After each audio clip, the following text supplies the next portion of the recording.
Timbog ng mga otoridad ang dalawang lalaki sa isinagawang drug bypass operation sa Estancia, Iloilo. Narito ang balitang hatid ni Patrolwoman Ledalyn Bansagon. Dalawang lalaki ang naaresto ng mga operatiba sa isang matagumpay na buy-bust operation bandang 6:50 ng umaga nito lamang ika-17 ng Hunyo taong kasalukuyan sa Purok 3, Barangay Calapdan, Estancia, Iloilo. Pinangunahan ng Station Drug Enforcement Team ng Estancia Municipal Police Station sa ilalim ng pamumuno ni Police Captain Kevin T. Amorio, officer in charge ang nasabing operasyon.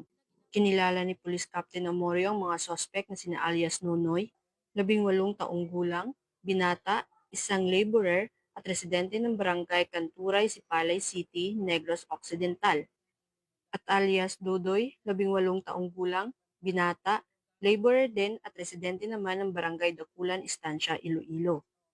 Ayon sa ulat ng Estancia Municipal Police Station, nagsagawa sila ng operasyon laban sa iligal na droga matapos makatanggap ng impormasyon hinggil sa mga aktibidad ng dalawang sospek. Sa isinagawang buy-bust operation, inabot umano ng mga sospek sa isang police pusher buyer ng pulisya ang isang heat-sealed na plastic sachet na may lamang hinihinilaang shabu kapalit ang halagang 6,100 pesos ng marked money. Agad namang inaresto ang dalawa matapos ang aktong transaksyon. Sa isinagawang pagsusuri at inventory, na-recover pa mula sa pag-iingat ng mga sospek ang 5 karagdagang plastic sachet na hininilaang shabu, isang itim na belt bag at iba pang mga non-drug items.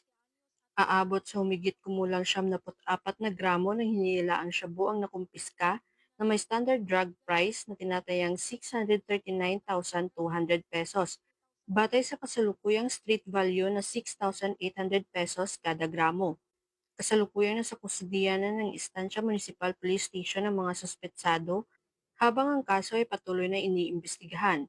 Tiniyak din ng mga kapulisan na haharap ang mga naaresto sa kasong paglabag sa RA 9165 o ang Comprehensive Dangerous Drugs Act of 2002.